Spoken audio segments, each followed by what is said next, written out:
No, we need to assess the situation holistically, and I don't think it just has to do with governance alone. We have to look at our attitude as a people. What kind of image are we portraying to other foreign countries? You know, when we're being profiled for crime, why are we always, you know, the center of, you know, that? You guys, Nigeria must go in Ghana is currently trending in Nigeria as some Nigerians panic and fear deportation. The president of Nigeria has actually intervened because he is having a meeting currently with President John Mahama. You guys, I'm going to be allowing you guys to watch some of the arise reactions, people reactions, you know, towards this present situation and what they said about this particular situation of Nigeria must go happening in Ghana. Nigerians are panicking because of massive deportation. Let's watch this video and then we'll come back. The table today. Well, we understand that President Bola Tinubu has sent a special envoy to Ghana to go and assess the situation on ground. That team was being led by the Minister of State for Foreign Affairs, Bianca Ojukwu. Looking at this Nigeria must go protest in Ghana, I would say it just leaves a bad taste in my mouth, because if Nigerians are not being profiled for crime, you know, we are having restrictions, bans here and there and all of that. And I just keep wondering, why always us? Why are we always at the center of this kind of controversy? Yes, the minister has already reported that, you know, there's calm right now on ground. Decency has been restored, but this already paints a bad picture about a country that is regarded as the giant of Africa, you know, and you know, this is a country that, you know, has supported some of all these countries in terms of all, you know, aid and all of that, and we're having this kind of battle.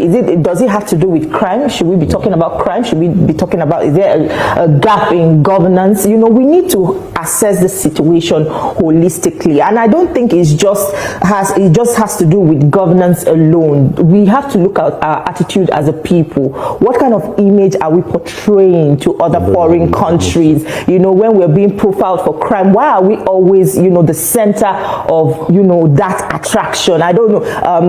According to that global scaling for, you know, cyber crime, I think we are ranking top. That's one of the kind of assessments that we rank top. I don't think this is kind of image that we should have as a country, and we need to really address this. We need to speak to ourselves as a people and also as a country. The kind of image we project is not actually a good one. I quite agree with you, and it's entirely not just about governance. It's about the kind of people that we are. I think there's this natural thing about Nigerians. We want to assert ourselves. Even in the country, we want to assert ourselves, and when we find ourselves outside the country, also want to assert ourselves. But I think in asserting yourselves, you must also understand that you are in another man's land, and you cannot lord it over him in his own land. Whether you go to Ghana, the issue was about a certain Nigerian who they said allegedly said he wanted to build a kingdom for his own ethnic group. But you see, it's the people, your host community if they feel threatened by your presence, becomes a problem. So wherever you go, you must comport yourself. Whether even within Nigeria, wherever you are, that is not your home base, you must have respect for your host community, because if they are kind enough to accommodate you, you must also respect their rights. And I think it's a matter of retrospect. Nigerians, we need to speak to ourselves. The Nigerian community, whether it's in Ghana, in South Africa, wherever we find ourselves, we need to speak to ourselves and understand that there is a host community. For a country like Ghana, I would have said we're more like brothers rather than rivals. You know, the only thing that we should argue about, like Ria, I want to pick something that Ria said, should be jollof rice. That it should end there. It shouldn't go beyond all of that. Argument. You understand? Well, to Ghana, where there have been renewed protests seeking the deportation of Nigerians from that country. Large numbers of demonstrators took to the streets holding placards, various inscriptions alleging that Nigerians were behind armed robbery and violent attacks, mass prostitution, kidnappings, and ritual killings.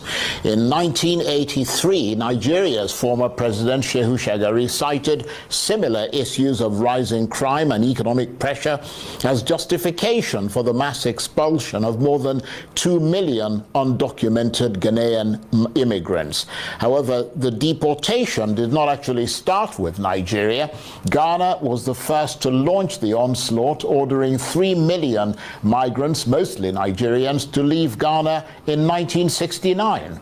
Well, Basharu Dele Momodu is a former PDP presidential aspirant and publisher of Ovation magazine who has lived in Ghana for nearly 30 years. He returned to Nigeria just yesterday from Ghana, and he joins me now on the line from Lagos. Basharu, great to see you as always. Thank you very much indeed for joining us. I mean, how hot are things for Nigerians at the moment in Ghana? Is there a sense of growing hostility towards Nigerians there? For now, I would say it's a bit exaggerated. You won't believe it. I've been in Ghana since Sunday morning, and I was not even aware that any such thing was happening in town. Until people started forwarding me the video that went viral. Yeah, these things happen every now and then, not just in Ghana, all over the world, especially in some parts of Africa, like South Africa, where there is this xenophobia about, Nigerians are dominating our economy. Nigerians are taking over our wives and our women. Nigerians are doing this and that. So that's to be expected. Nigeria is like the America of Africa. We're big, we're very flamboyant. Without sounding immodest, Nigerians are among the richest people in the world. Forget about the poverty that we have around us. So it will happen every now and then. But I don't think it's as bad as it's been portrayed on social media. I've had the opportunity of speaking to the Nigerian side and the Ghanaian side, and this particular instance has to do with a Nigerian gentleman who said he wanted to establish his own kingdom on Ghanaian soil. And they said, no, Mba, we're not going to agree. You can't do it. He said he wants to celebrate the New Yam Festival, and they said no, there is tension. We don't want you to do it, and they said, according to the Ghanaian side, is insisting we do it. But what I learned as a young man is that when you are in Rome, you have to behave like Romans. I have lived in Ghana now for about 3 decades, and I have lived my life as quietly as possible, and I've not had any major issue. There have been skirmishes between Nigerian traders and Ghanaian traders. Nigerians, we will go to the depths of the Atlantic Ocean to look for good business, especially my brothers from the Southeast. I always say that they are amongst the most audacious human beings on earth. They work so hard, and so it's very easy for them to get into trouble, and people will say, oh, they are too aggressive, they are taking away our jobs. But it's good to compete, and I'm hoping that the thing will subside. Before I left Ghana yesterday, I was told that one of our foreign ministers, Mrs. Bianca Ojukwu, will be coming into Ghana, I think today. So by now, I believe she will be there, and she will be meeting with the Ghanaian authorities. Fortunately, we have leaders in Ghana who know Nigeria very well. The current president, John Dramani Mahama, lived partly in exile in Nigeria when his father fled Ghana after the coup that toppled the Osaje for Dr. Kwame Nkrumah. He has a half-sister, Madam Sherifat from Ofa in Kwara State. So he knows Nigeria very well. He has a wealth of friends. They will settle. They will definitely settle. Right. But we also need to teach our guys to calm down a bit, because when you are in someone else's country, you have to learn how to respect their culture. Right. Well, I mean, you have a point there, and thank you for laying it out the way that you did. I mean, you've allayed some of our fears there, but I have to ask you, though, Basharu, are Nigerians actually doing the things they're accused of doing? I mean, armed robbery, kidnappings, mass prostitution, ritual killings, etc. Look, Brother Charles, everywhere in the world, people do things. Everything that they accuse Nigerians of doing, of course, they have collaborators who are locals. So it's not as widespread, but it's always been very fashionable everywhere in the world, anywhere in the world, that wherever a crime is committed, a Nigerian name must surface somewhere. It is not always true. Yes, there are pockets of cases, but nothing that substantial. Ghana is a very peaceful country, and it is very difficult for you to commit large-scale crime without being caught. The security is very tight. Ghanaians cannot be caught. The security is very tight. Ghanaian families are close-knit. I was just mentioning the fact that this seems to be a kind of diplomatic back and forth. Because do you see that simmering resentment still from the Ghanaians?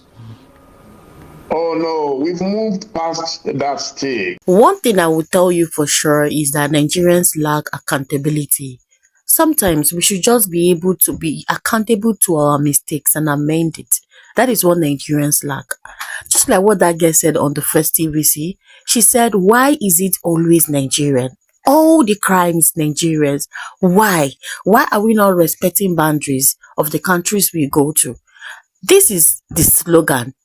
Once you are in Rome, behave like the Romans, but Nigerians are always behaving the opposite.